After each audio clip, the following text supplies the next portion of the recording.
Rasululloh aytadilar, dinor, dirham va matohlar quli bo'lgan ochofat kishilar xor bo'lsin.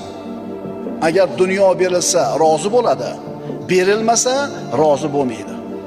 Ya'ni namoz o'qib roza tutadi, dinni mahkam ushlaydi, ishlari tekis bo'lsa.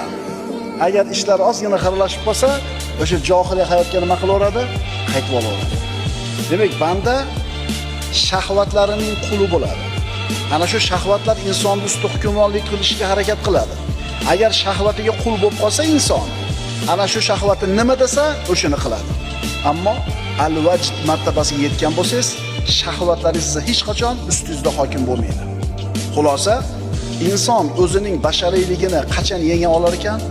O'zining nafsini qulligidan ozod bo'la olsa. Agar nafsini qulligidan ozod bo'la olsa, eng oliy martabaga erishadi. Eng oliy martaba nima?